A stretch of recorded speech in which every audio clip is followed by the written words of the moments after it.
You are now listening to the voice of horror.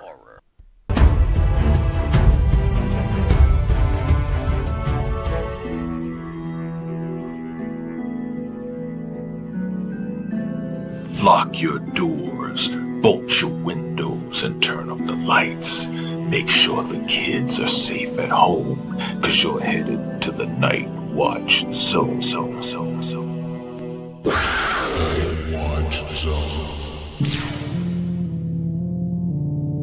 Let's get down to brass tacks. We'll do it live. Okay.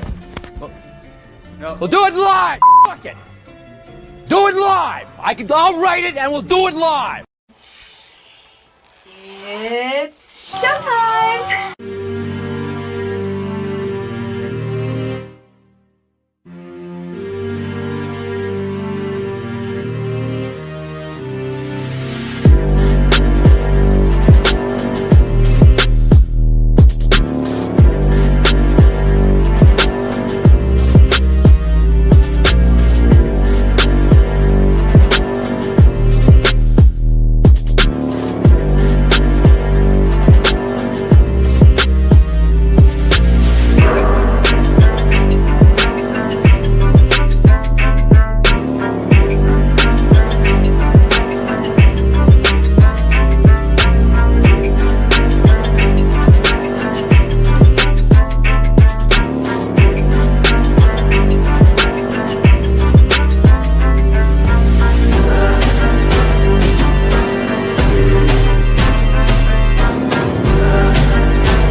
Welcome to the channel, ladies and gentlemen. Here we are on a Saturday night for the Scream at Night podcast, and I am not alone. And this is really cool.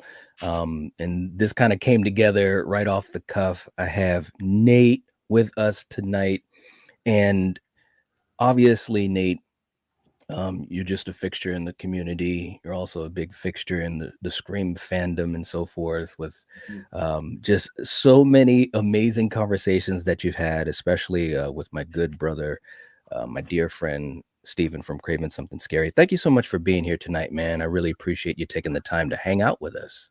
Absolutely. I'm excited. I checked out your stream the other night. I don't remember what day it was specifically, but Yeah, you guys were doing a good deep dive, and there's so many things. I was like, oh, I just want to say stuff too. Like, I want to be a part of this conversation. When you broke Right. down the poster, oh, you were the first person I've seen do that so far. Give a Oh, little check out the poster, little things on it, yeah. theories that was interesting. Yeah, man. Thank you. Thank you. Yeah, I mean, Jake and I on Thursday nights getting together, it's always so much fun, and Jake is just amazing. And you know how it is. I mean, talking about films and especially with Scream, there's just so many different layers.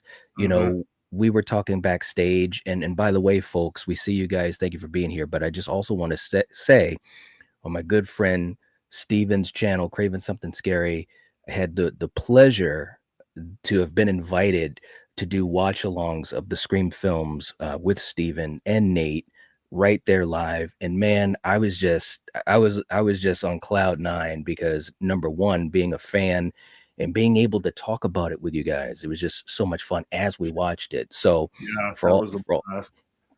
they were so much fun. And oh my gosh, yeah, much love, and obviously a big rest in peace to Steven. You Mhm. guys, if you have not checked out those watch alongs, you have got to check it out. If you're a fan of these films or just a fan of good film discussion, make sure you guys check out those watch alongs as well as everything else on Steven's channel, guys. You know the drill. When you come here, I want you guys to keep supporting our brother. Real quick too in the chat, just to say a quick hello to everyone. We got Kelly in the house. What's up, Kelly? We got Paula. Paula jumped in right at 7. I love it. I love it. She says, got some new theories. All right. Very, very cool. King Matthew, what's going on? I'm doing well. Hope you're doing well on this Saturday night. Shantae is in the house. And Shantae, thank you again so much for joining the Patreon. Seriously, supporting the channel, most importantly, supporting this community so we can do these types of things and hang out even more. I really appreciate you doing that in our stream a couple streams ago. RJ, what's up? Good to see you, brother. Let's see, who else do we have? DJ is in the house. Let's see, and I thought I saw a couple more folks. And if I haven't called out your name, we definitely will try to get to as many people as we can. Lindsay is in the house. Stella's back with us. Good to see you, Stella. Hope you're doing well. Thank you for being here. Danielle is in the house, and Danielle had a really cool thing that she spotted. I'll be sharing that in a little bit as well. So, Nate, let's start off from the beginning for some of the folks that uh don't know your origin story. You're like a superhero, man. Like if they don't know your origin story, how about you take me to the beginning, and then of course all the connections you have with 4 and 5 and so forth. Yeah, so I mean, basically, I've been a movie fan my whole life, primarily horror, but Hmm. I mean, I'll watch anything. Um, and yeah, I just remember seeing Scream when it came out on opening night in the Yep. theater, and not really having an idea of what I was in for. I knew it was a new Wes Craven movie, and Mm, was like, cool, it's Wes Craven. We got to go see this, and just yep. remember being blown away by it. It was the first time I saw a horror movie where the characters were like us, and that you're always watching these movies going, has none of these people ever seen a horror movie? Like, do they not understand? But all Right. these characters had, and they talked about them, and they weren't like fake horror movies. They were talking about real like slasher movies. So I was just like blown away. And that mask, was instantly obsessed with the mask and fell in love with all the characters. And then it just kind of went down the line. Scream 2 came out, and it was just like the biggest deal of my life that there was a second one and then a third one. um and then around the time that after the third one came out, I really was obsessed with the Ghostface mask, obviously, but the costumes in the movie. And that's around the time that the Fun World version of the costumes came out. And I remember getting Yes. one, and I was like, "What is this? This looks nothing like it. Like what? Why can't they make one that looks just like? I want a real costume." And never thought it would happen, but one day one popped up on eBay. And when I tell this story, I always remind people we're talking like literally the year 2000 eBay, Hmm. where Hmm. Yeah. if you were to find a listing that even had a photo on it, you'd be lucky. Like usually there's no photo. You had to like write a check or a money order and mail it and wait and then hope you get what you. So it was a very crazy thing, but I was able to purchase from one of the stuntmen that played Ghostface their costume and robe, and it turned out to be Roman's robe because it had the bullet holes in it. Yeah. So I had that for like ever. And eventually I started reaching out to people that worked, like once Facebook became a thing. And I realized how easy it is to connect with people. I started reaching out to other people that worked on the movies. I wasn't trying to reach out to like Nev Campbell. I know that's, not possible, but I'm like watching the credits going, oh, the prop master, oh, the production manager, oh, the art department. I'm finding these people on Facebook, showing them what I already have and saying like, did you keep anything? Do you have anything else? And that resulted in me being able to get some other stuff from the movies. Then I formed a really good friendship with the prop department, which was JP Jones and Skip Crank. They did the first 3 movies. And next thing I know, one day, Scream 4 gets announced and Skip called me on the phone and said, hey, you still have that costume from 3, right? I'm like, yeah. He's like, we need it. Can you send it to us? We need to use it to make the template for the costumes for the new movie because we can't find one. Isn't that crazy? Immediately sent it. Yeah, it's crazy. I mean, I kind of chalked it up to the 3rd one was supposed to be the last, so they probably were just like, yeah, whatever happens with this stuff. But yeah, so I got involved with Scream 4 that way, and they brought me on as a consultant, and then it just kind of took off from there. So I was a part of 4, and then later on with 5, it was kind of the same scenario. It had been so long. Only this time it was a whole different team working on the movie, and they actually reached out to Fun World. They're like, hey, we bought some of your costumes, but give us one of the movie costumes. And RJ at Fun World's like, we don't have one of those, but I know who does, and let me put you in touch with them. So that's kind of how that all came to be. Amazing stuff. And it is crazy when you think about how a big franchise does get to that point where they're like, we're not going to worry about it anymore.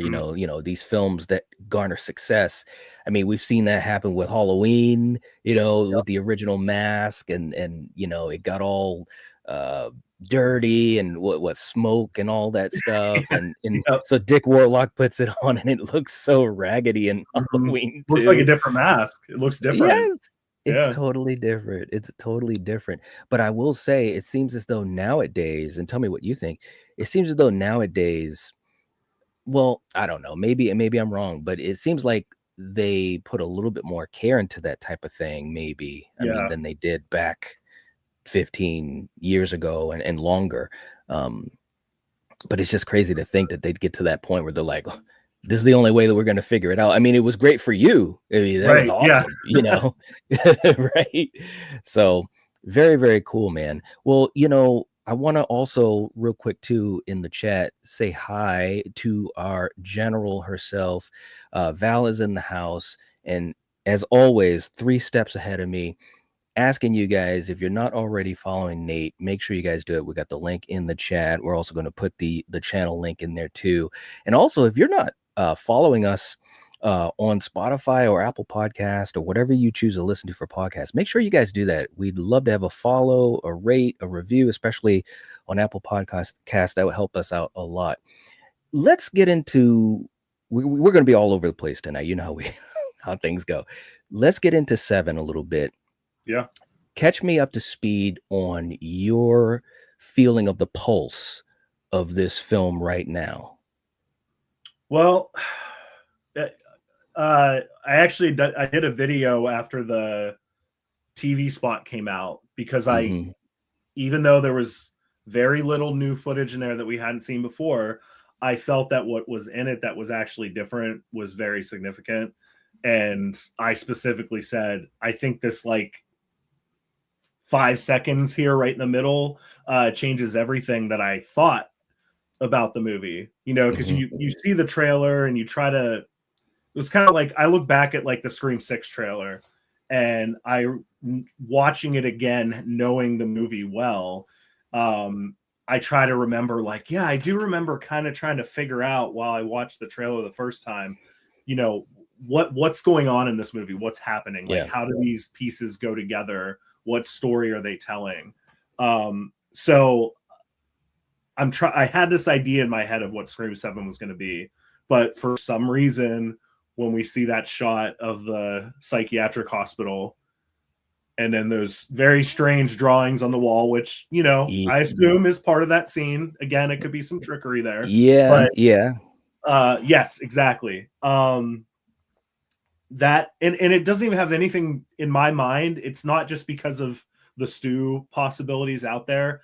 I just genuinely was like, this is different. We haven't seen a scene like this in a Scream movie. And like, Yeah. what's going on? Where does it fit? And it just kind of changed, you know, my perception of what's possibly going to happen in this movie. Yeah, no, it's definitely some crazy stuff. And just to also piggyback to that drawing, I was talking to, you know, one of our great viewers here, Danielle. We were talking offline and stuff, and she was like pumped up about this possibility because that image of the pictures, we saw that in the trailer, and that one image right there that you see on the edge, well, that was spotted in an interview. And hey, I'm just saying, as soon as she sent this to me, I was like, uh-oh, well, let me just pull up our other picture here. And I'm just saying, I mean, Yeah. what does that mean? You see what I'm saying, Nate? Yeah. Yeah. I mean, you know, and again, there's so much curiosity. I was saying this the other night to Jake. I'm so curious about this movie. It's not even funny. You know, obviously an Easter egg. Danielle was saying that, you know, having that placed right there, right behind him, having, you know, Matthew having it right there. Hey, it could imply something about Stu being in the film to a certain degree, or maybe a huge influence in that scene at Fallbrook. Yep. So it's going to be interesting to see how that plays out. You know what I'm saying? I'm just saying those images, they look pretty damn close. I just want to throw that out there. But also thank you to Danielle talking to me about that. And I told her, I said, look, I gotta throw this theory out there tonight when we go live. She's like, all right, cool. What do you think of that, Nate? And also let's get into Stu as well and what we think is Matthew's connection in this film. Oh, man. I mean, I've gone back and forth on it so many times. It seems like every time something new comes out, it kind of changes what I think possibly is going to happen. I mean, what I find most interesting, the first thing I noticed was that it's the Fallbrook Psychiatric Hospital, and Fallbrook is this, you know, as we understand it, Fallbrook is this small town somewhere that Sydney is kind of often hiding and, you know, trying to live anonymously with her family. So my first thought was like, well, it can't be Stu. How would he even be there?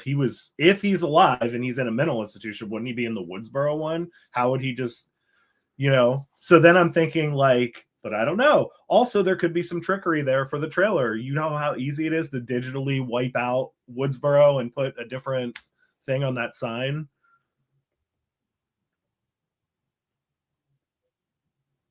You're muted. Sorry about that. No, I was you're just good. saying that is so true. I mean, it definitely could have been digitally, you know, enhanced or something taken out or whatever. That's a great point. I love that.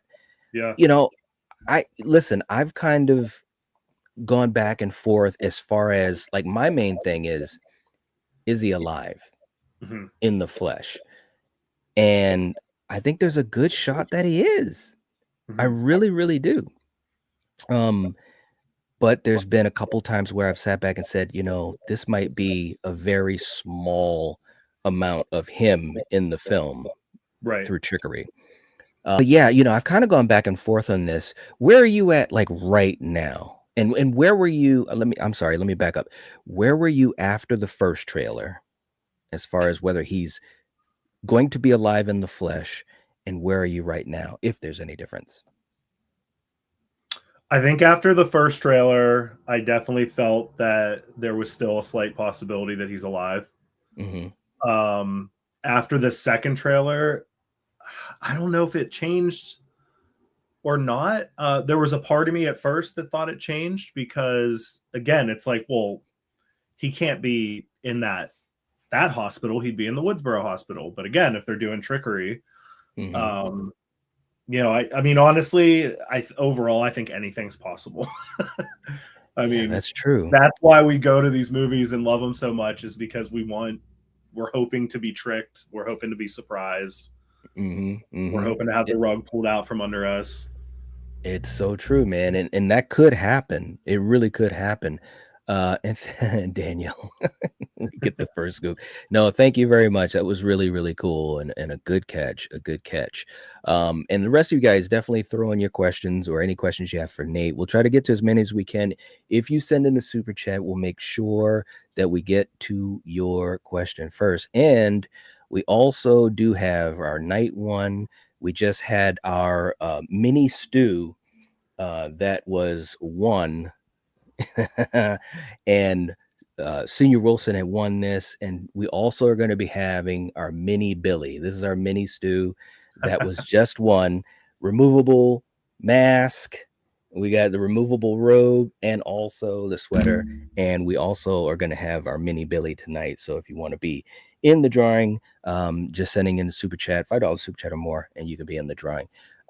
Here's the thing to me, though, where I get a little nervous. I feel like announcing Matthew in the film was a big thing.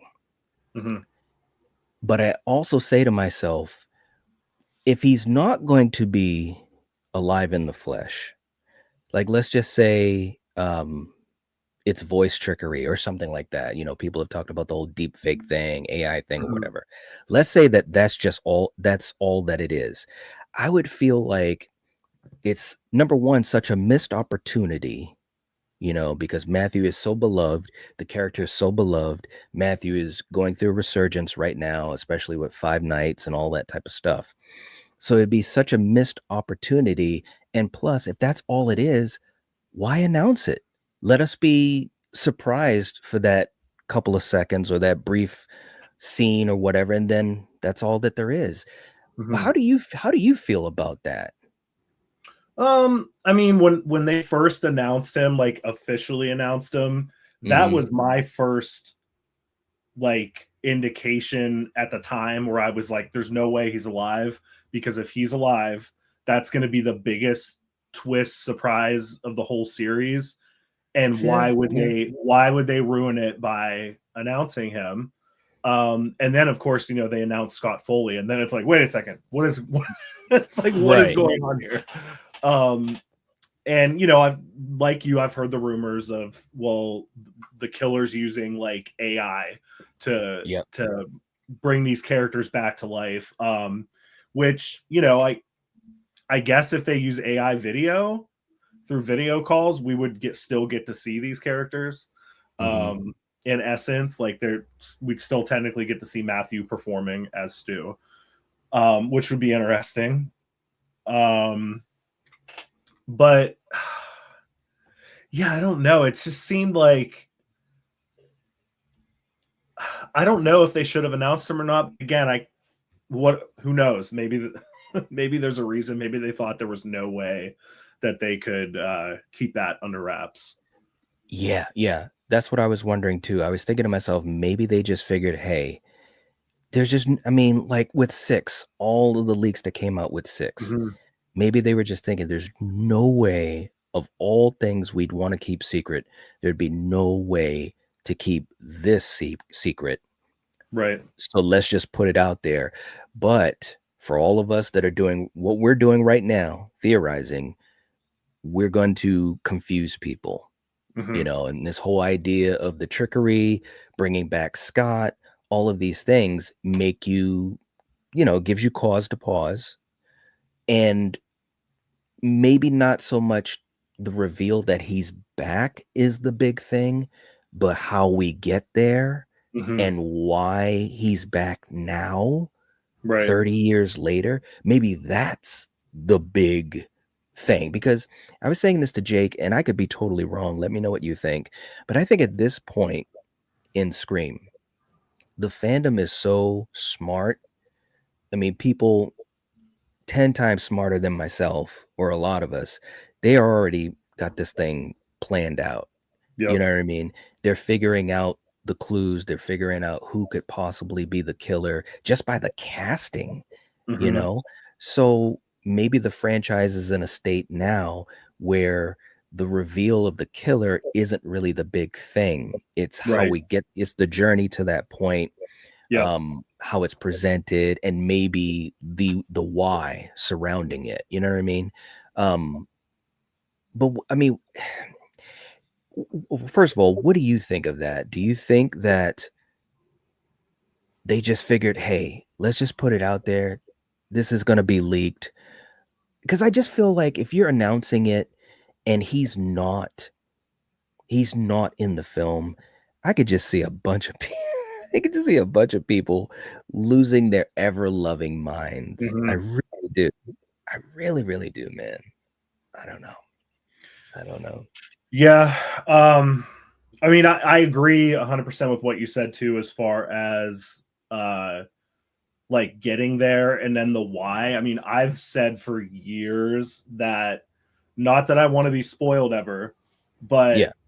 I'm usually more looking forward to not so much who is the killer, but why. What's the motive this time?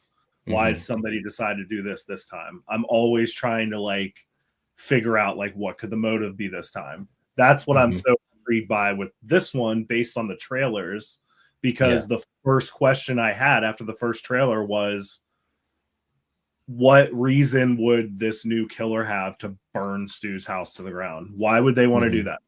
Hmm. Hmm. Yeah. Yeah. That is a good question. And part of me was thinking, because obviously I feel as though I want him to be alive. I don't Mhm. know if he will be. I'd like to see him be alive. And if he was, maybe this whole thing is because of the fact that killers or people, aren't taking his legacy seriously anymore, or the legacy Right. that he and Billy had, or Billy and Roman. You know what I'm saying? Now it's a game. We got 80,000 stab films. My old house is an Airbnb, and they're making fun as they're walking through it, as we kind of saw in the Mhm. trailer. And his vibe is, well, this was serious. What we did meant something, or whatever. But the other part of it too is that, okay, you announce Matthew, so Stu hopefully is back, but that's not the big thing. The big thing is how we get there and who else is there as well. Because I don't believe, if he is alive, I don't believe he's going to be necessarily killing people. Right. I feel as though he'd be in the background, maybe manipulation, pulling some strings or what have you. If they really want it to be cool, they could tie this into 5 and 6, because Mhm. we know in 5 and 6 there are other people that are into being Ghostface. We have a whole friggin' cult, so to speak, and we saw that it's actually canon. So this is a way, and again, I know it's fan theory, and I'm going to get to the can we get to the chat in a second, because I know some people are like, yes, and then some people are like, hell no. But but in a perfect world, this ties us all the way back to 96, Mhm. and it ties everything together, including 5 and 6, even though we don't have Melissa or Jenna anymore. This is a way to tie in every single film. We got Nev back. We know Scream 8 is greenlit, and having a killer come back and it being Stu, I mean, it's big time to Mhm. me. It's big time. And that's one thing about the franchise. And I want to get into some questions like that as well with you. That's one thing about the franchise that I've always been curious of why they haven't done it. I know they've flirted with it, with a returning or cliffhanger, or what have you, a returning Ghostface killer. But I think that kind of adds to the mythic vibe. You've got Sydney back. Okay, you're bringing back Stu. This is big time. Like Lori and Michael. You know what I mean? Like, this is heavyweight championship title time. So, anyways, that's how I look at it. If he's back, he's in the background. and we may not even see him quote unquote alive for very long, you know, just a couple minutes. I'm not saying he's going to die in this film, but I'm just saying, but that's kind of where my mind is going. But I will say the trailers, both of them, well, the trailer and the TV spot, have had me on a roller coaster as far as if that's going to happen or not. So same. But it's cool though. I like being confused. I like having conversations and hearing people say the total opposite of what I'm thinking, and some people saying, "Okay, that sounds pretty good." So we shall see. We shall see. Real quick in the chat, we've got a couple super chats. So I'm gonna just jump to those real quick. Like I said, we want to make sure we answer you guys. We got Oliver. What's up, Oliver? Good to see you, man. Hope you're doing well. Saying good evening. I hope all is well. What if we find out in a flashback that Stu was the original mastermind and let Billy take the lead? Ooh, Nate, what are your thoughts on that? I think that would be really interesting. Anything that would go back to the original and change something would be interesting, because again, you know, they've always kind of toyed with that. Some argue that that's what Scream 3 did, but I don't think Scream 3 necessarily changed anything about the first movie. It just kind of was like, oh, hey, you know, this new killer kind of had something to do with what, you know, how that all transpired. It wasn't like a reveal of like, oh, what you thought was true wasn't true. I know that's what they say in Scream 3. They're like, you're going to go back and see something that you thought was true but wasn't true. We didn't really think anything was true that wasn't true. We just found out about this other person that kind of persuaded Billy to do this. Yep. But I guess a flashback like that would change not just the first movie, but it would also change 3, because then it's like, well, if Stu was the mastermind, then the whole Roman thing is out the window. Yeah. No, I agree with that. I think that, and Oliver, you can let us know as well, because I'm digging this direction. You know, maybe it could be the type of thing, and I've said this too. It'd be cool to have a flashback, you know, where we see Roman, and prepping them for Maureen or whatever, you know, some type of thing. But to accomplish two things. Number one, it strengthens Roman, in my opinion, because in 3, we heard a lot of talking, but we didn't see any doing, right? Which I'm not saying that's bad, but I'm just saying this is a way to really strengthen Roman as that mastermind. But the other thing a flashback can do is exactly what Oliver's talking about, and what you said, and what I've thought is change something that we thought was gospel truth. Yeah. And kind of reframe the way we look at those first couple of films, which I think would be cool. You know, what if Roman is still, you know, the one that's trying to push things in motion, and what if Stu is the one that kind of helps Billy to cross that line, you know, or maybe he's kind of encouraging him or what have you. Because a lot of people, this is a big thing to me, a lot of people, when I hear them talk about why they don't think Stu coming back would be a good thing, is because they're, you know, he was so silly, he's outlandish, blah, blah, blah. Okay, well, yeah, he's crazy. I mean, that you know what I mean? He's crazy, but he carried out kills. You know, he's intelligent enough to carry out kills and stick to the plan and so forth. So it's not like he's an idiot. It's not like he is incapable and all of that type of stuff, right? And so that's why I kind of throw that complaint about Stu out of the window, because who's to say that? I mean, it's kind of like Bruce Wayne, right? Bruce Wayne puts on this image, he's the playboy billionaire and so forth, but Batman is really who he is. Yeah. And I'm not saying it's that extreme for Stu, but look, I've known people back in school and school days and stuff like that kind of, you know, they just kind of get a little crazy around people to portray that image, you know. And so that could have been a lot of what was going on too. I'm just theorizing. I'm not saying that that's what it will be, but I'm just saying that the possibilities are out there. And it could make a lot of sense. It's not out of the realm of possibility. And Yeah, so that's how I look at it. Oliver, thank you so much. We appreciate the support tonight, man. And that was a great one. That was a great one. Let's see, who else do we have coming in here? We got Stella also. Hey, Stella, thank you so much for the super chat. We appreciate you saying Stu wouldn't necessarily be in a Woodsboro facility if A, Woodsboro didn't have a proper facility. That's a great point. Or B, if a relocation request was made by the family. Ooh, Nate, what do we think of that? Yeah, I mean that's totally possible. Because again, it's my understanding that it's not necessarily that Sydney's living and hiding, but she definitely wants to. She's obviously chosen this town because she feels safe there, Mm-hmm. and she likely feels like she's not recognized there for whatever reason. Mm-hmm. So it would be interesting to find out that somebody was transferred there, even if it's not Stu. Like, Yeah. if a family of somebody that's crazy transferred this person there intentionally because they knew that Sydney Prescott lived there and they were planning something. Yeah. Yeah, that's interesting. Yeah, I think that definitely could work. And not only that, but I think this leads into another part that I'll get to in a second. But first of all, Stella, thank you so much for that super chat. And you are also in the drawing, Oliver, as well, for the mini Billy. The mini Billy. The other part about this is the idea or thought that Leslie Mocker is in this film. What are your Mhm. thoughts? What are your thoughts on that, Nate? Because if she is, maybe she has something to do with a possible relocation or something like that.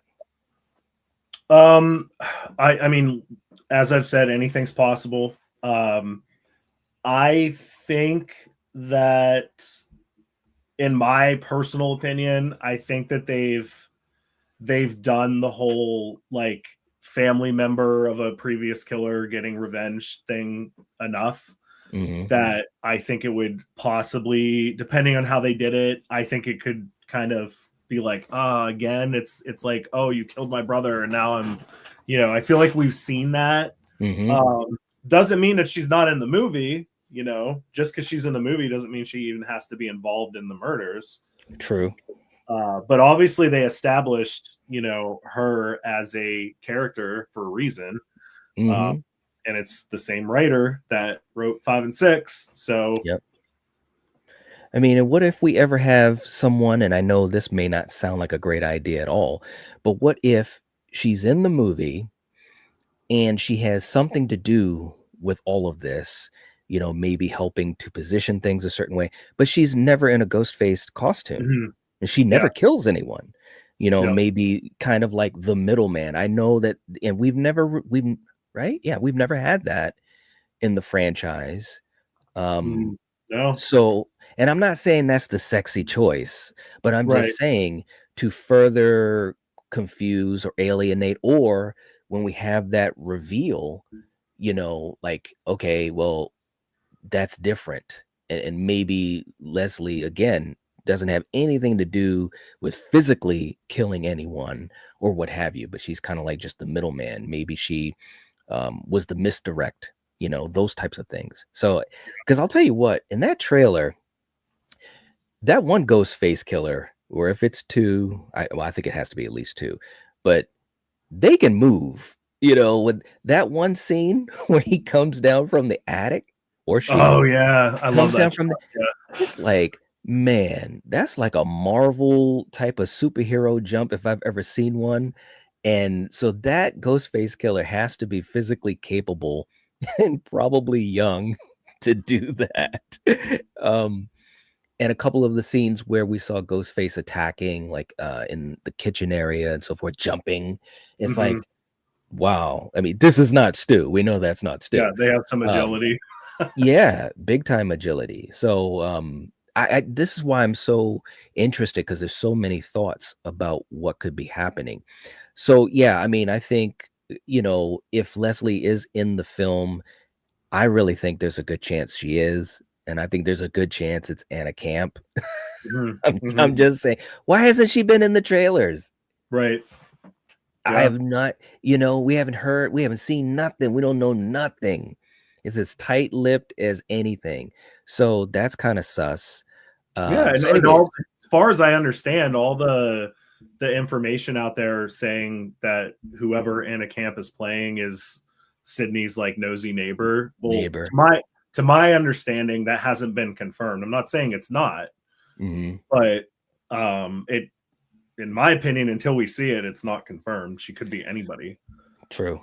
True. Yeah. And I mean, don't you think that now granted, let's assume that that's the case. She's a nosy neighbor or whatever. It seems like I'm not saying it's a waste on Anna Camp, but I just think with her capability, her visibility as an actress, it just seems like that would kind of be a little like, you know what I mean? Like when I Mhm, saw Samara Weaving in Scream 6, and when we heard she was cast, I knew we were talking about it on the Lethal Collective. We were like, she's the opening kill. She mhm, has to be. mhm. And it was a very cool opening kill. But at the same time, there is in my mind the thought of a different dimension where Samara Weaving was in the film, Yep. doing what she can do because she's so talented. So seeing Anna as just a nosy neighbor, and that's pretty much about it. It's kind of like, well, I mean, could be true, but it seems like it's a little bit of a waste. Right. So that's where I kind of go with that. What about McKenna Grace? What do you think of McKenna and the plaid skirt? Are we getting trolled?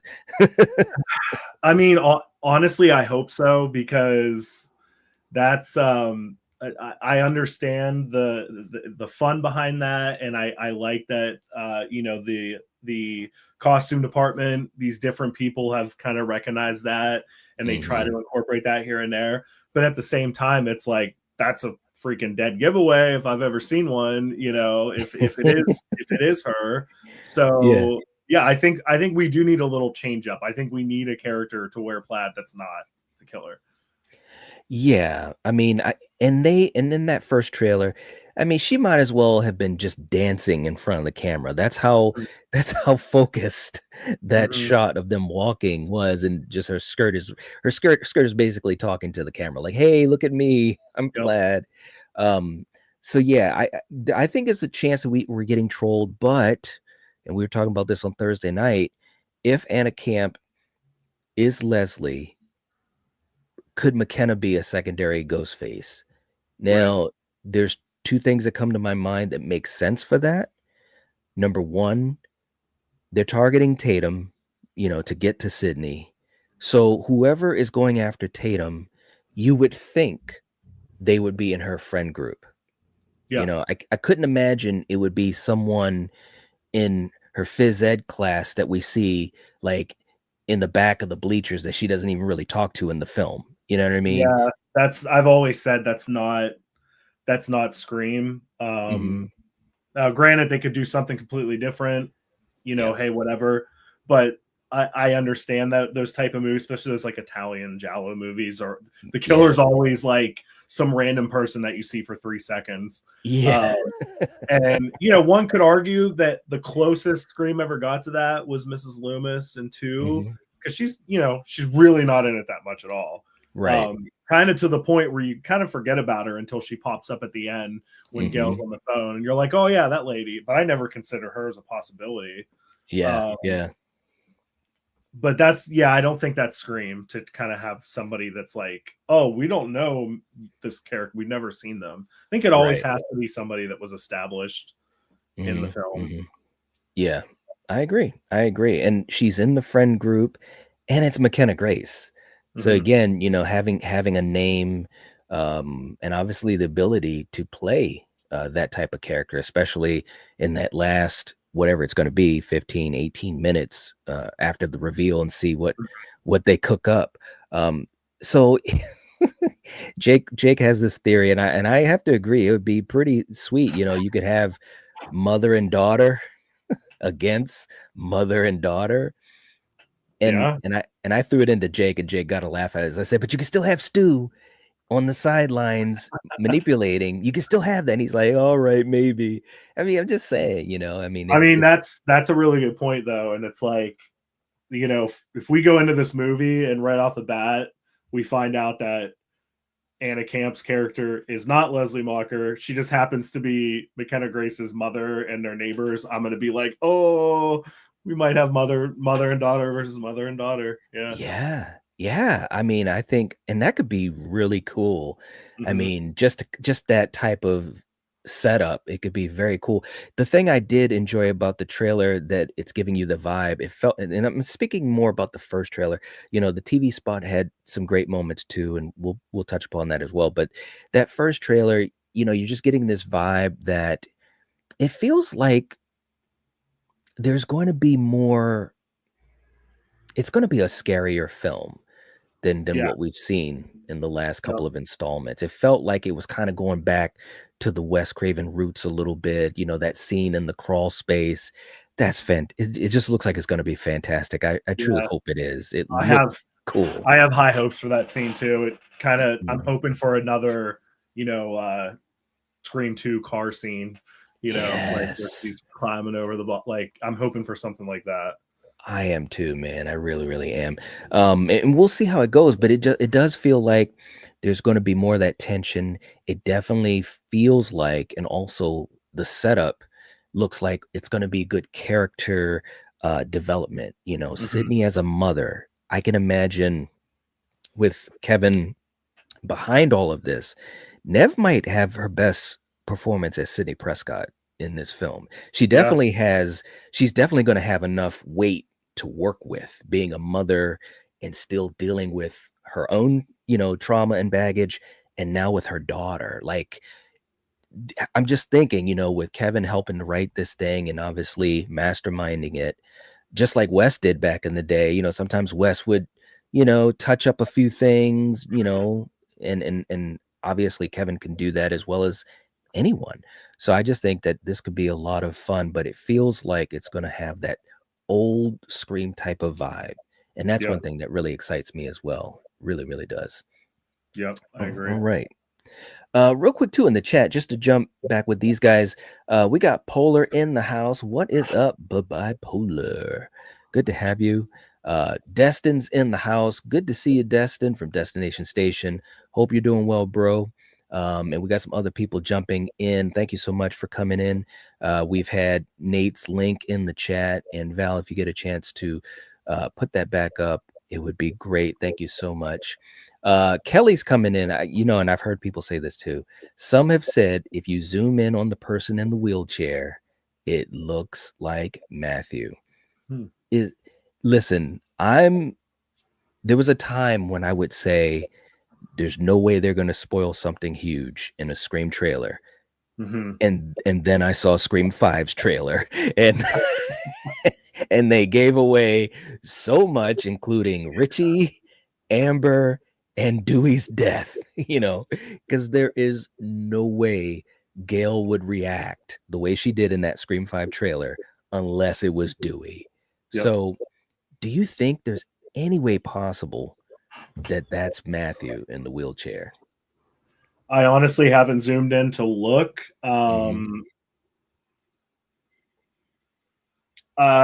It's the first I've heard of it. Oh, okay, really cool. So I don't know. Yeah, I'd have to see it zoomed in, but I would think that they wouldn't do that. I would think that somebody would go, we can't have that in the trailer. You know what I mean? You would think. I don't know, man. I mean, there's a chance. There is a chance. Yeah. I mean, who knows? Who knows? Maybe I'll pull that up in a minute too. I actually have that image we were talking about the other day. And But as you said too, look at the Scream 5 trailer though. There's a lot of stuff in there that after I saw the movie, I was saying, how did nobody go, come on, we can't show that? Like, yeah, pick right? a different clip to use. You got a 2-hour movie. Yeah. You have to take all these spoilery clips. Yeah, it's crazy. It's like some things you just can't have in a trailer. And I will say, other than that possibility, I think that the TV spot did a good job of, you know, starting off with nostalgia, showing Mhm. other clips, you know, the folks that we come to enjoy and love, and then a few shots. You know what I Yep. mean? Like they did a few shots. They didn't go super crazy. That's the type of trailer that I think works really well. You know what I'm Mhm. saying? But again, who knows, man? Crazier things have happened. Like I said, five. You know, it's funny with five, and we did a lot of talking on the Lethal Collective. Um, I thought that Gail was gonna die Me too. Yeah. because I said there's no way that it's gonna be Dewey. I just thought to myself, because everyone's gonna think that they gotta be bait and switching us. And Yep. and as soon as Dewey turned away from the elevator, I was like, there it is. There, I Mhm. couldn't believe it. I said it right in the theater. I was like, "Are you joking me?" I could not believe it. And sure as anything, that's what happened. So, but let's do this. Let's pull up the poster. Because I'm a fan of this poster. I think it Oh, I looks love really it. Yeah. cool. What are some of the things that you enjoy about the poster, and is there anything that stands out to you? Well, I love that the poster overall is, in line with all the other posters. I I mean, listen, art's subjective, so I don't want to say I don't understand when someone doesn't like something, but Hmm. like with this poster specifically, I don't understand the people who are like they're acting like, what the heck is this? This is the and it's like, look at the Scream 5 and 6 poster. It's like it's the same concept, it's not that different. Um I like that Ghostface is on it in the center. Yep. Um One thing that stand out to me the most, and I did zoom in for this one, was Ethan Embry's character there on the right. Hmm. Number one, I was like, oh my God, look at Ethan Embry. Like they have him like balding and just looking crazy. But I also noticed something around his neck. Hmm. And I'm like looking at it and I'm going, that's either like a whistle, like is he a coach of something, or does he work at like a hospital, possibly a mental hospital? Is that his ID badge? Because you can clearly see he's wearing some sort of something around his neck. Hmm. So it Hmm. makes me wonder who he is and what role he's going to play. He looks shady. He does. He really does. Oh man. But yeah, I really think it's very cool. I also thought what was interesting is Gale in the center. Hmm. That kind of caught me as well. Um Not that I, think that it means anything in particular, but it was just interesting, having her placed there. And I'm wondering, a lot of people have talked about this as well. Will Gail, will this be the last time we see Gail? And listen, the way that things went down in six, she should have died. Yeah, I mean, I thought for sure the first time I saw 6, I was like, "Damn, that's it. She's gone." Yeah, that's got to be it, right? It's Yeah. like, what are we doing here? But that was not the case. But do you think there's a chance that she's gonna die in this?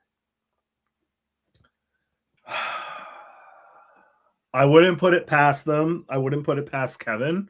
There's a Hmm. lot of people that say, "Oh, you know," a lot of people that had problems with 5, like especially Dewey's death, were Yeah. like, "Oh, Kevin would have never done this. Kevin."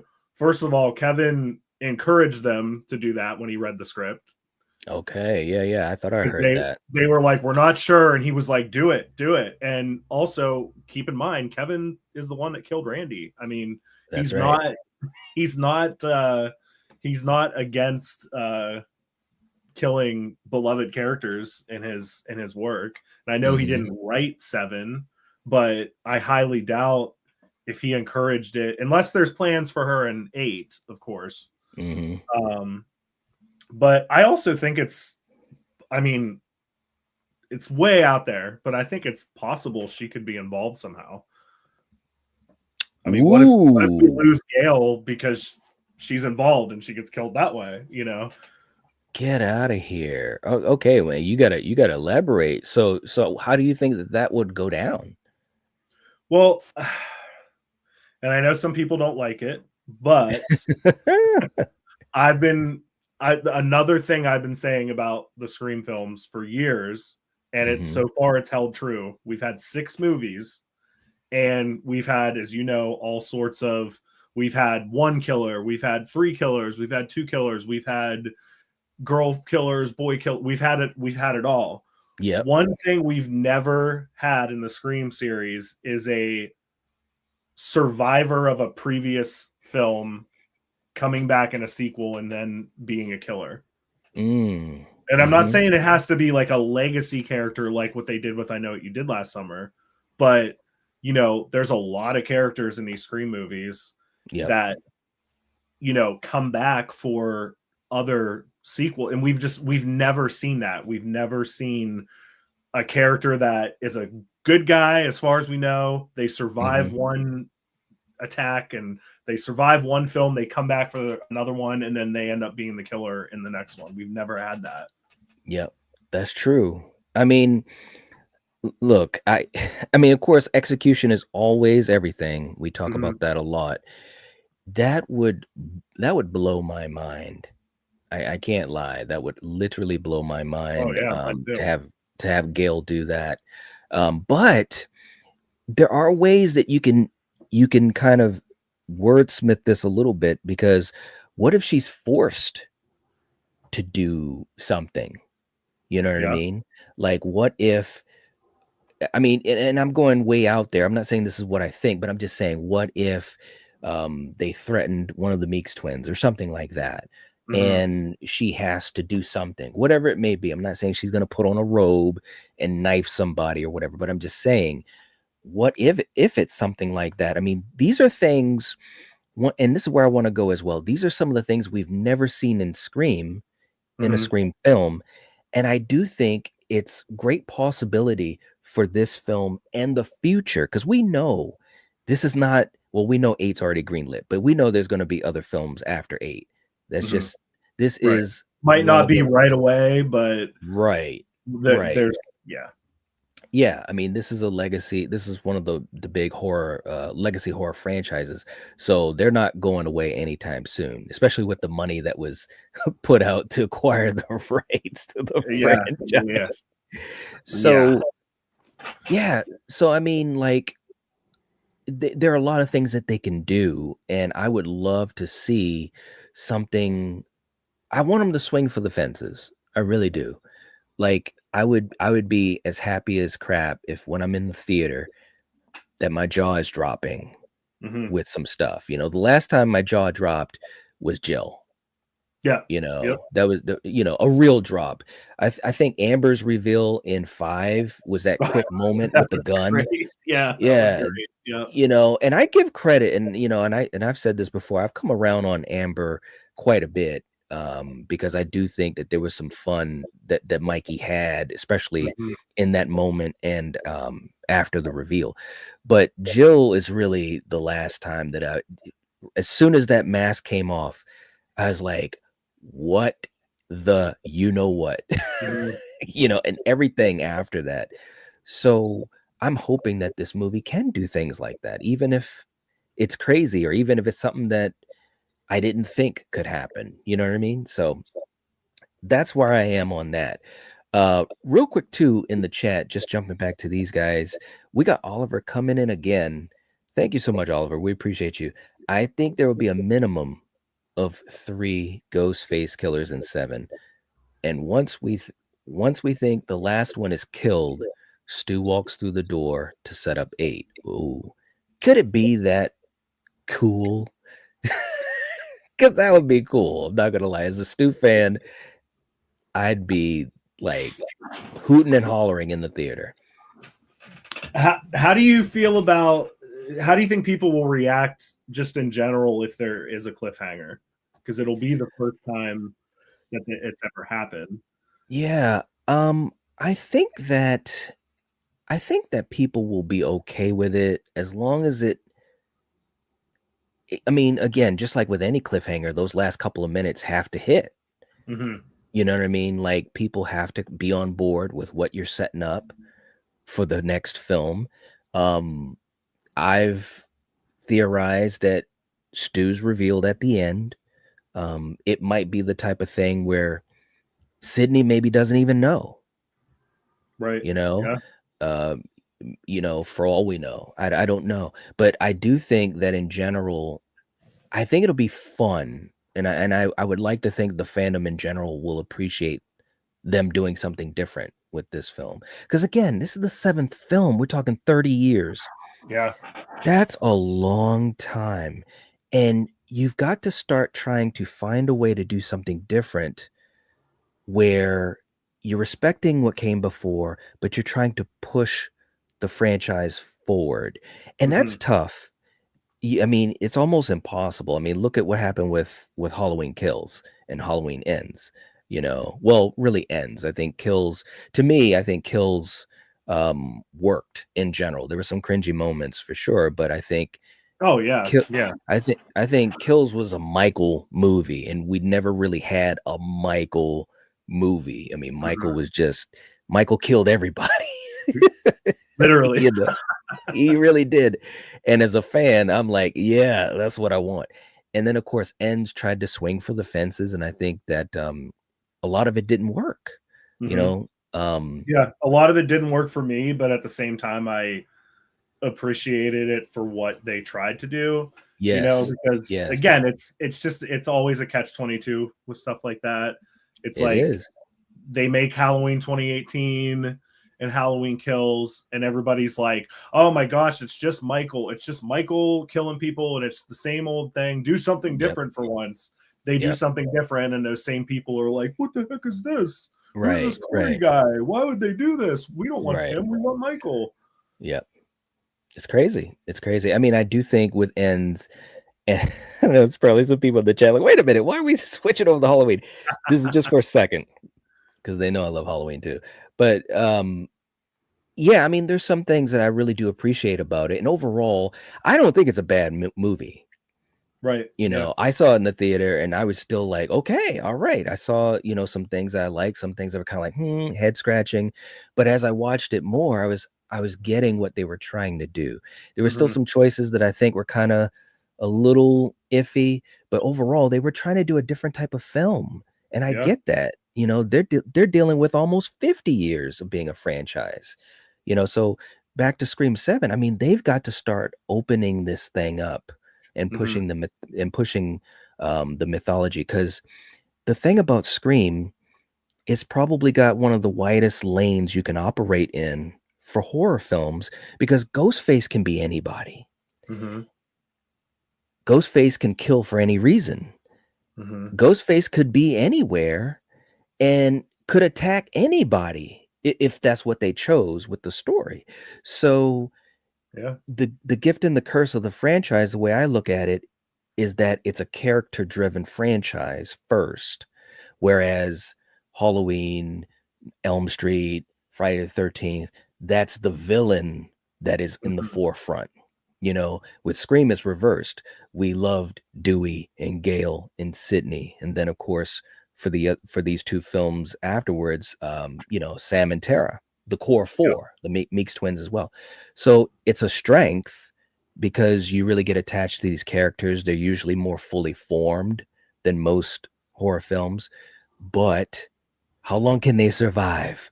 How many times can they keep surviving? So you've got to open this thing up, and I hope that 7 really tries to do that. I really, Yeah. really do. We'll see.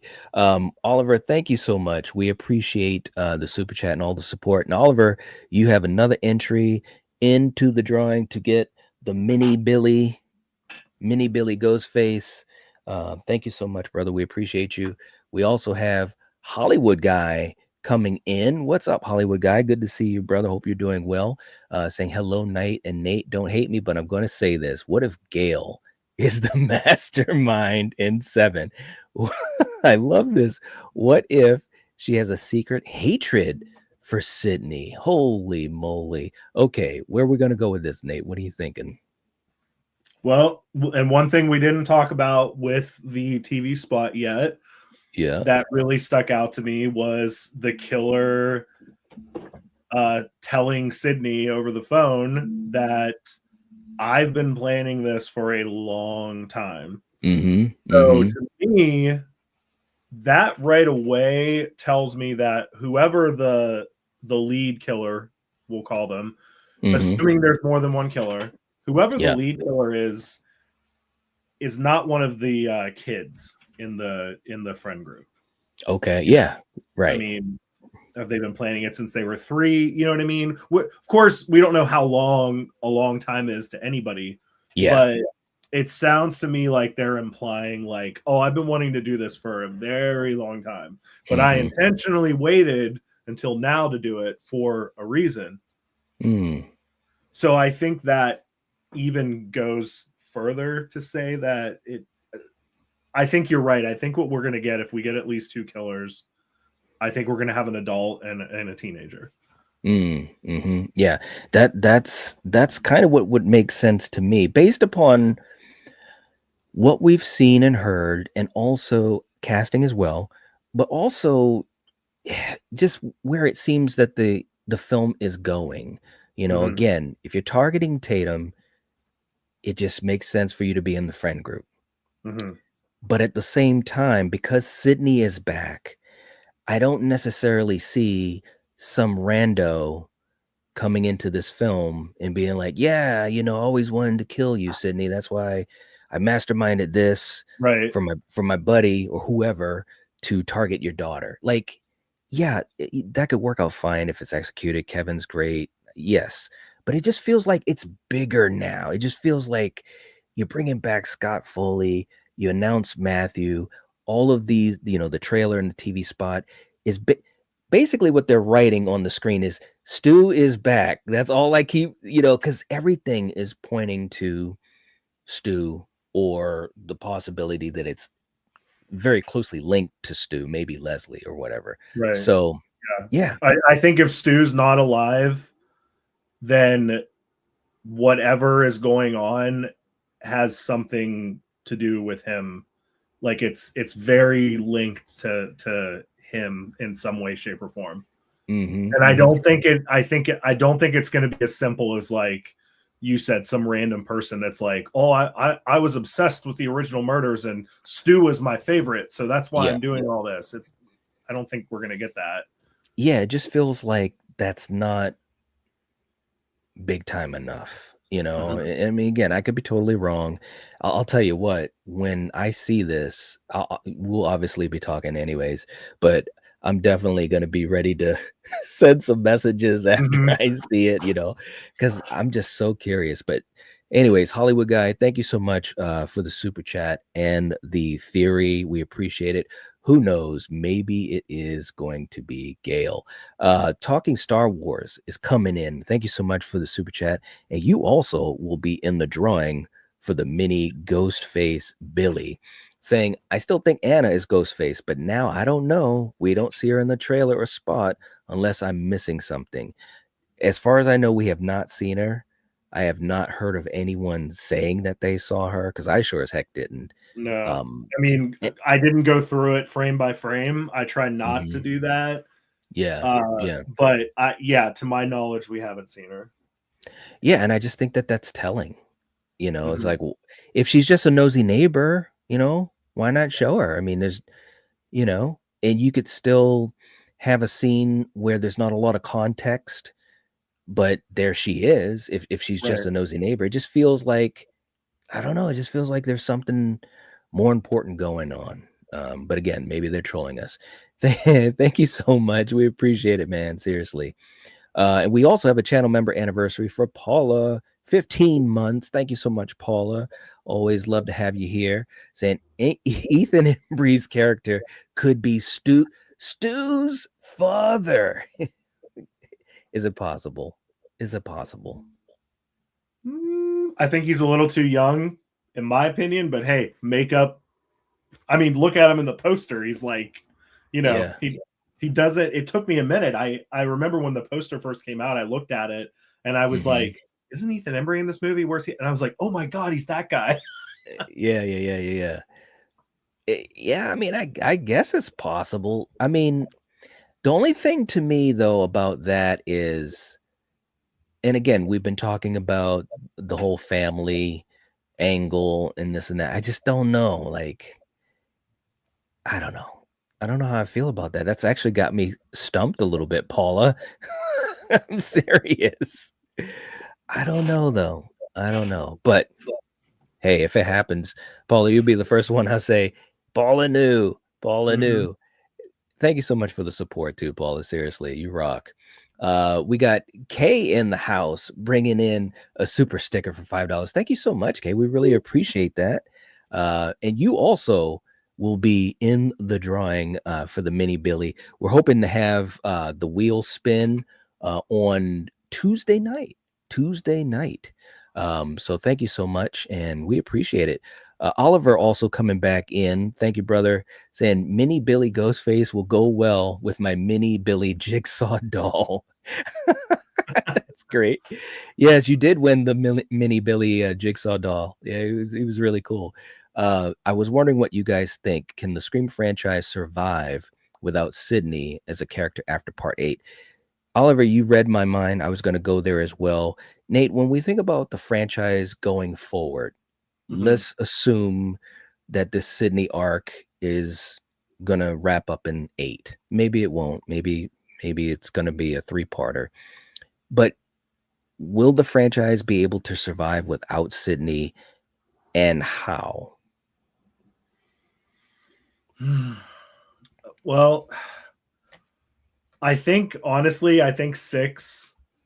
I mean, not that Sydney wasn't missed; she was very much missed. But Yeah. I think 6 survived just fine without her. I think that, you know, kind of acknowledging her in the way of saying, like, guys, she can't be doing this forever. Like, she deserves to have a happy ending and not get involved in this every time this happens. I think that would be the route to go, to kind of find a way to close it out in a big way. And then just kind of accept, like, again, how many times can this happen to her and she survives every time? Because we don't want to see her die. And you know, and Nev doesn't either. Right. So, you know, I would, as much as I love her as a character, I'm tired of being sick to my stomach every time there's a new movie. Like, oh, don't hurt Sydney. Come on, she's got to survive again. You know, it's like, I love the character so much that I want to see her in every movie, but at the same time, I love that character so much that I would love to know that she's got her happy ending. She's not going to be terrorized anymore. It's time to move past that. Yeah. I think her presence will always be felt no matter what.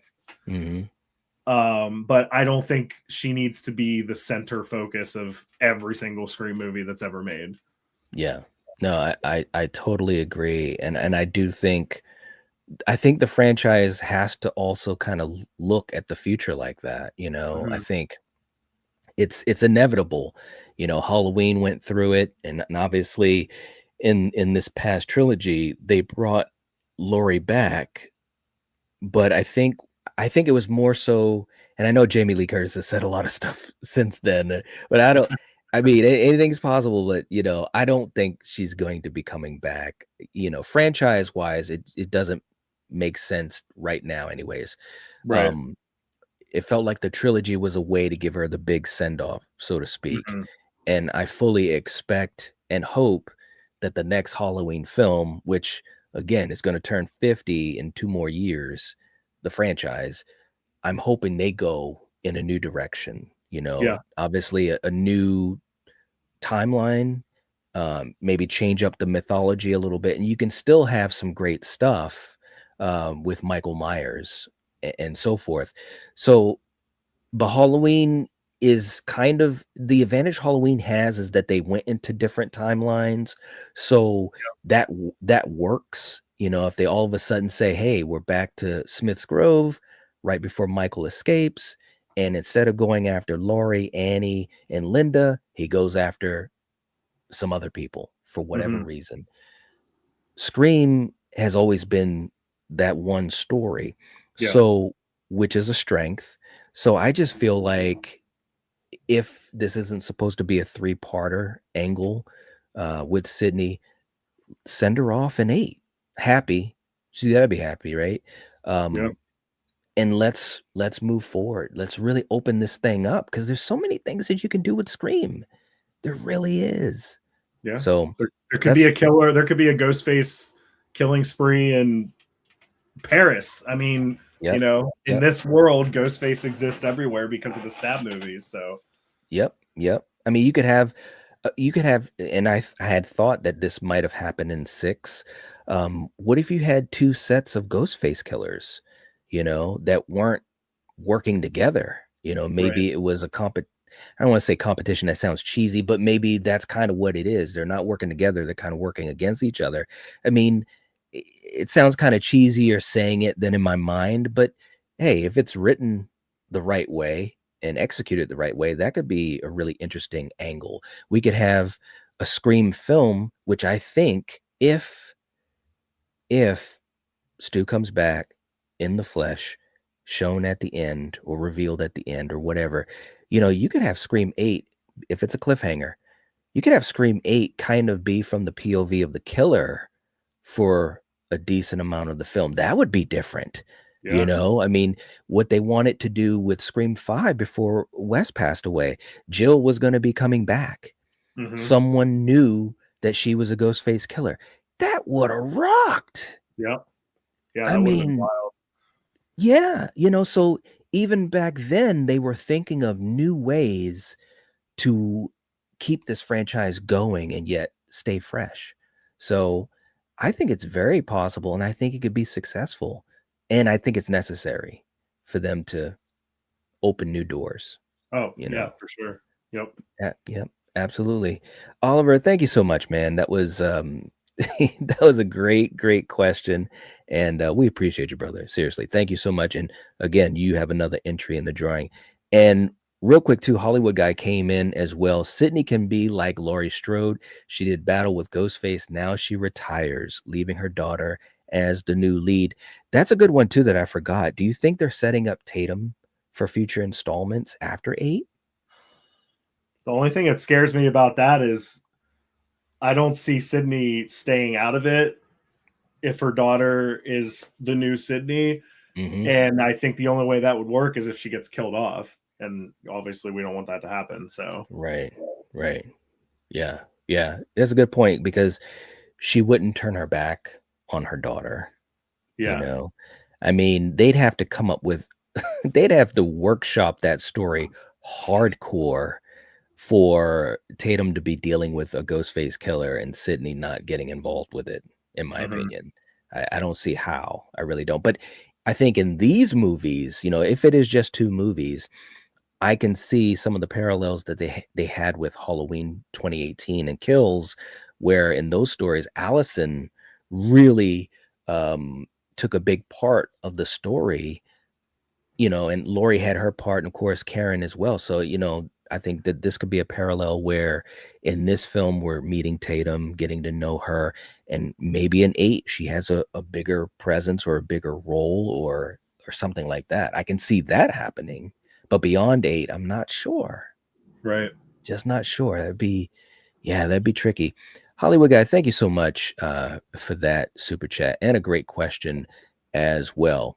And Quentin, hey, good to see you, man. Hope you're doing well. We got a lot of people jumping in. If you haven't hit the like button, please do. It helps us out a bunch. If you're not following Nate, we've had the links in the chat. Make sure you guys are doing that. We've got the Instagram and channel. And also, if you're not following us on Spotify or Apple Podcasts, please do. The Scream at Night podcast. We really appreciate that. Shantae was saying that was the purpose of 5 and 6. I think they were passing the torch. Yeah, I think in general that's what the idea was, and it just didn't fully work out, unfortunately. Unfortunately, it didn't fully work out. But hey, they can always bring them back. Do you see a future where they bring Sam and Tara back? If you were to guess or give a percentage on the possibility of that. I'd say right now probably 50-50 because I think if they want to continue these movies the way that they are or appear to be, I think it'd be hard to ignore them. Right.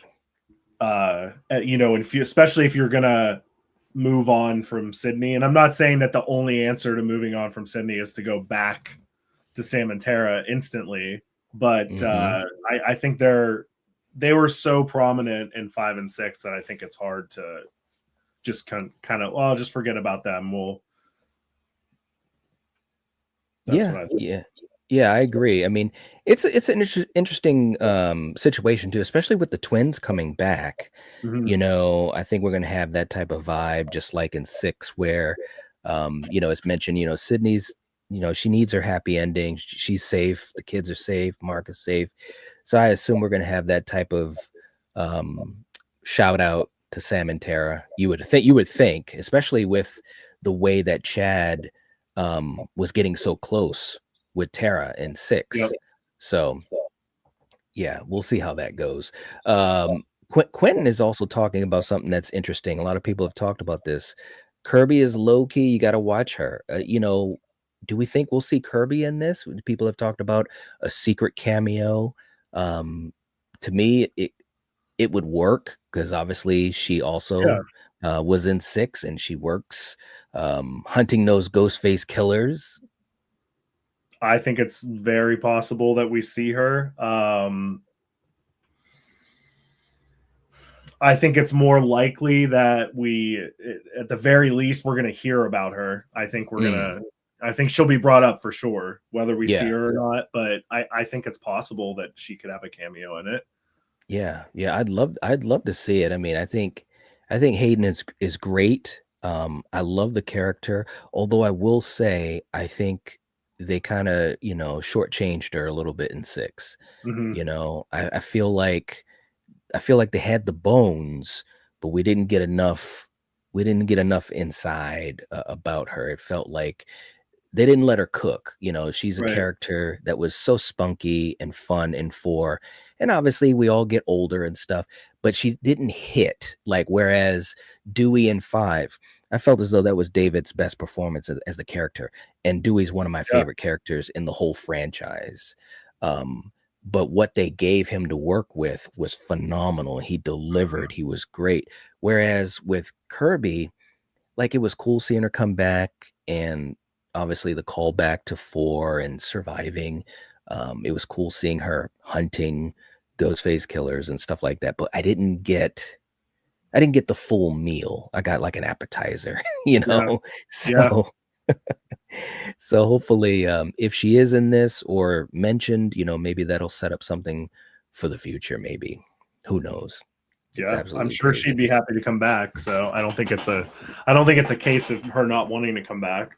Yeah. She spoke so fondly, and she was so happy to be back in the franchise, and obviously, just her coming back in general, which is amazing. I was just rooting hardcore for her, still am, and I'd love to see some possibilities for the future. The character was a standout for me in 4, and that's among a lot of good characters in 4.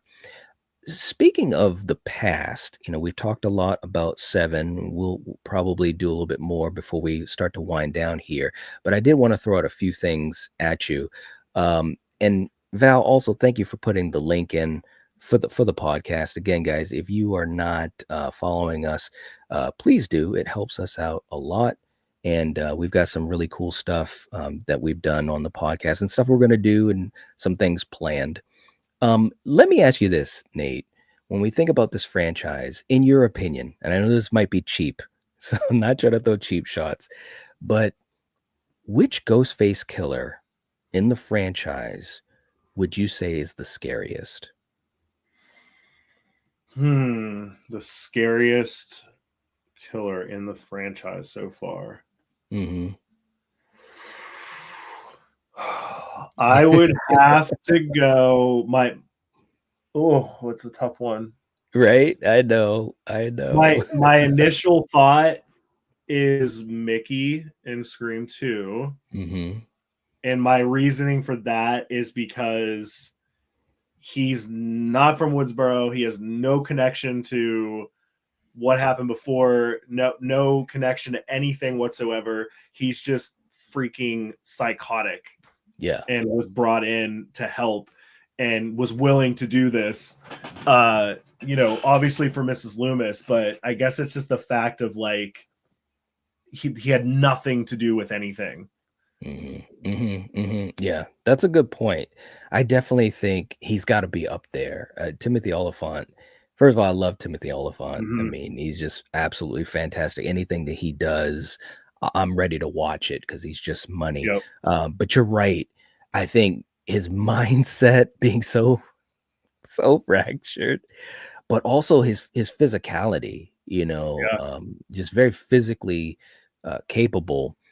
I do think that he's got to be, if he's not the scariest, he's got to be up there. At least for me, he's easily top 3 without even thinking.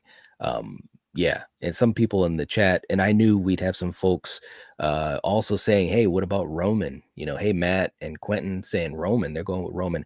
I think Roman can be up there. I definitely think it was a great finale at the end. Yeah. Where he showed like he's not joking around, man. He really isn't. Shantae's going with Jill. Jill was definitely, look, if you're gonna do all that to kick your own ass, then I am a little scared of you. You know what I mean? And so she definitely went all out.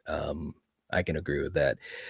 Let me ask you this too. Another question, just a couple of hot takes type of questions. Yeah.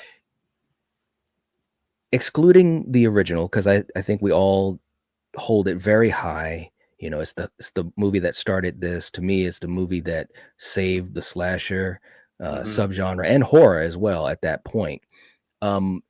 After one, is there any type of direction that the franchise took that you weren't big on? And I mean, it could be anything. You could say, hey, having a sequel, I didn't like that. Whatever you think. Just when you think about the franchise after the original Scream, was there a thing that they did or a direction that they took that you just were like, maybe scratching your head on? If at all, you may not have one. I would say what comes to mind would be the kind of overly comedic tone of 4. When, obviously I love 4 and I love 3, but arguably everybody says like, well, the biggest issue with 3 is it was so kind of goofy. It was almost, it didn't have that perfect blend of horror and comedy. It was almost, too much comedy in 3.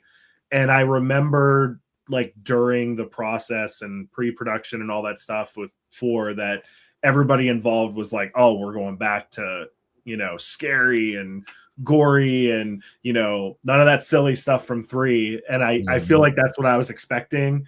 And then again, I didn't dislike the movie, but I remember being like, it's really goofy though. It's closer in tone to 3 than it was to like 1 and 2, in my opinion.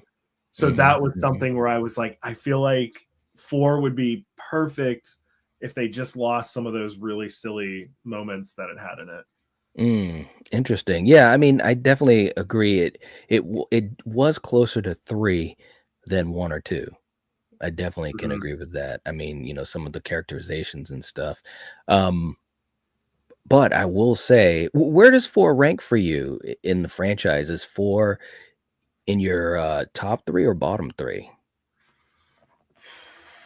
I would say it's probably top of the bottom 3. Ooh, okay, really? That's interesting. Now, I'm gonna say this live because I know we're almost at our point to wind this thing down. But and of course, as you know, I would absolutely love to do this again at some point whenever schedules allow. Because this has already got me thinking about a whole nother direction to talk about. But 4, for me anyways, it's in my top 3. And of course they're all, I mean, we're only talking about 6 films, so it's like, it's a little changes here and there. But I also think that's what's so cool about this franchise. I feel as though the Scream franchise is the most consistent major horror franchise we have. Absolutely. And it's not even close, you know, and that's someone who's a huge Friday 13th fan. You know, that was my first horror film I ever saw as a 7-year-old. Mine too. Really? Get the hell out of here. Are you serious? The original Friday 13th was the very first. I think I was 8 though. I think I was 8. Get out. Yep. Wow, man. Okay. I gotta jot something down. I'm already coming up with some ideas for our next conversation. I'm saying it live right now. That is awesome, man. Seriously, that is so cool. Yeah, that movie scared the hell out of me as a kid. But once I finished it, I was like, okay, I made it through it. And then I was hooked. I had to watch everything after that. So it's definitely the movie that got me going. That is so cool. You got me on that one, man. Let me let me jump back to the chat real quick. We only got a couple minutes left, guys. If you have any other questions, this this is the time to do it. Let's see. We've got, who do we have? Hollywood guy came back in.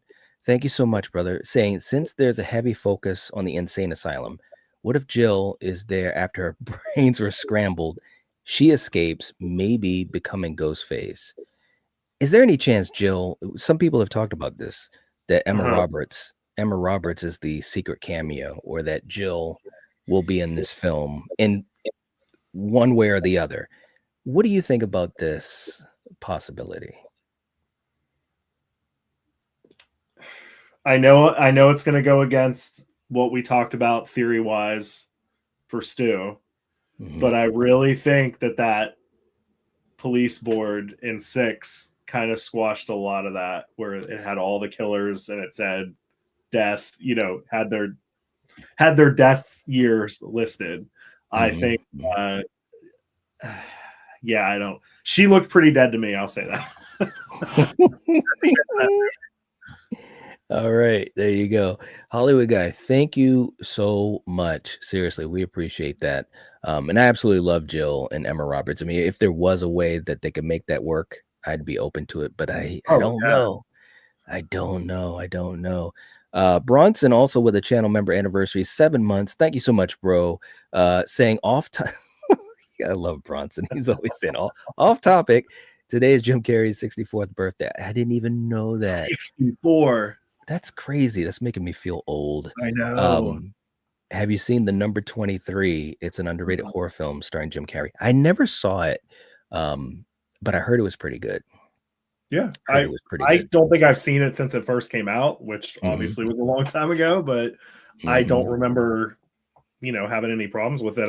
It wasn't one that stuck with my memory to the point that was like, oh, I got to watch this again and again, Right. Didn't make it into that large library of movies up here that are like, oh, I got to watch that all the time.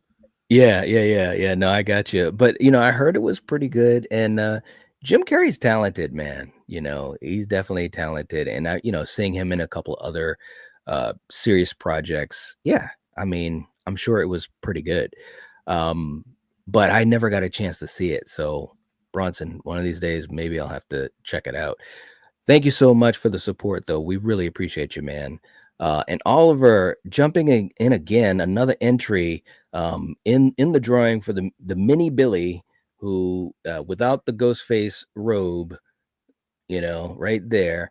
Thank you so much, man. We appreciate you. Saying Scream 3 is the movie I wish they could have shot with the original story. And this is the reason why. I want 7 to end the way I hope. Now, did I read that right? Oh, I think it was from his other one, his other super chat. I think it was. Okay. Maybe talking about the ending after 8 without Sydney, and I think her ending in 3 was amazing. You know what I mean? So good point, man. I do think, like we were just saying a little whiles ago, I do think we're running into tough territory with Sydney, because we got to end the story, and the way they ended it in 3 was perfect. was poetic. It was amazing. You know, when she kind of looked at the door, and usually she would have been like jacked up, and she was just like, it's okay. Yeah. She was at peace. You know, she won basically. Thank you so much, Oliver. And we got you down again as an entry for the mini Billy. Much love, man. Seriously. And who else do we have in there? Oh yeah, Danielle says Stu used his family's money to hide Jill too. She inspired him so much. There you go. There you go. Oh my gosh. We got Birthday in the house. Birthday guesser saying, "What's up, Nate and Nightwatch? What's up? Good to have you here." Good to have you here, Nate. As we get ready to head on out, and I know this is putting you on the spot, but are there any type of Scream artifacts or pieces that either you're hyped up about to talk about for a moment, or that you'd want to show? I mean, some of the stuff that you've shown, well, you've heard this 1,000 times, so I'm not going to go into it, but I'm envious, man. You got so much cool stuff, you know, as a fan of the franchise. Seriously. Well, let's see. What do I have in here? I gotta have something in here somewhere. Oh, I know. I'll grab it. There's something back here.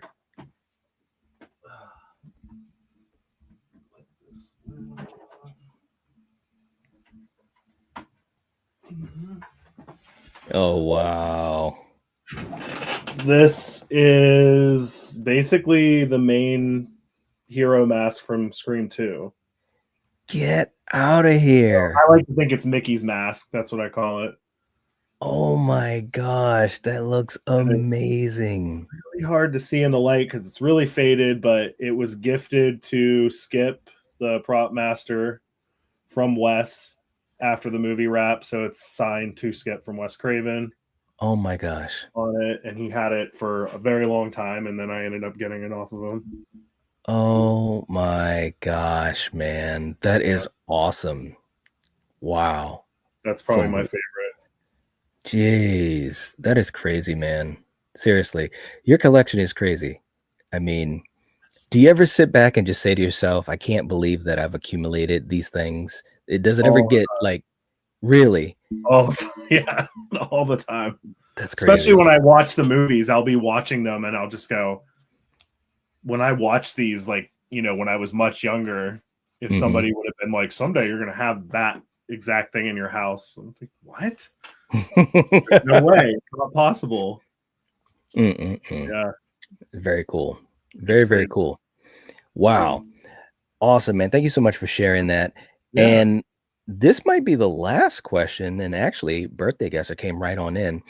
Nate, I have a question. I know you stated in a previous stream of yours that you were able to see images of the inside of multiple screen use masks from 7. Will you make a video on the modifications? Probably. Probably closer to when the movie is released, or possibly like after it's released. I will, and it's a lot. Like I said on one of my other streams, that it's the first time. I mean, there's a lot of masks that. There's a lot of different modifications they've done. You know, with the first 3 movies, it's pretty basic. It's just like they stitch this Velcro there. They darken the eye mesh. That's about it for the most part. They did a lot more in like 5 and 6.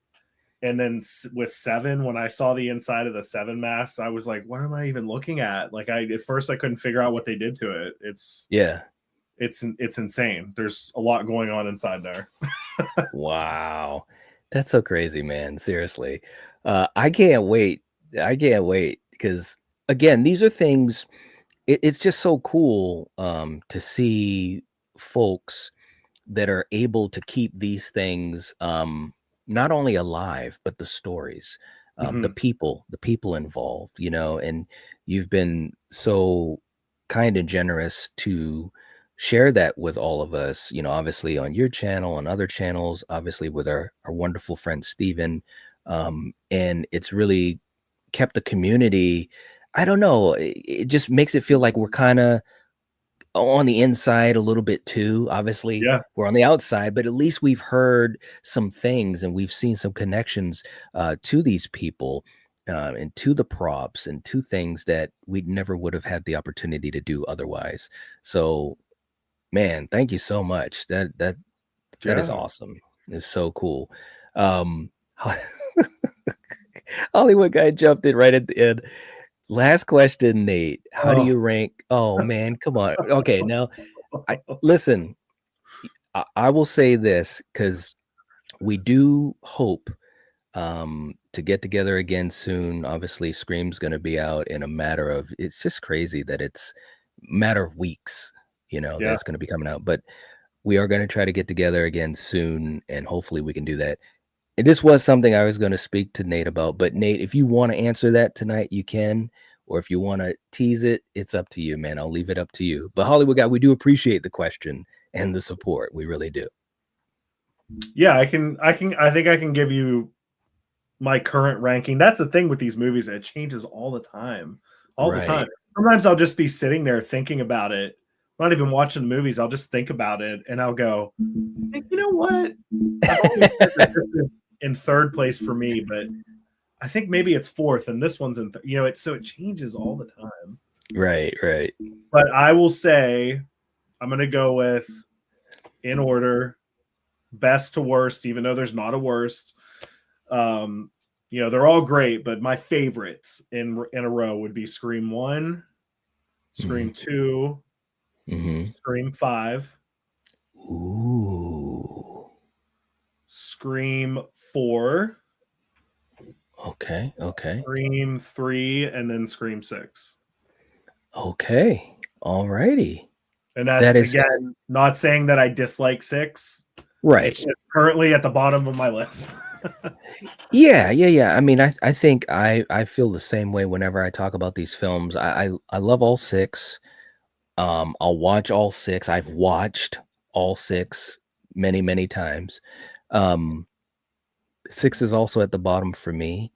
Well, actually, no. Oh my God, I just thought about it.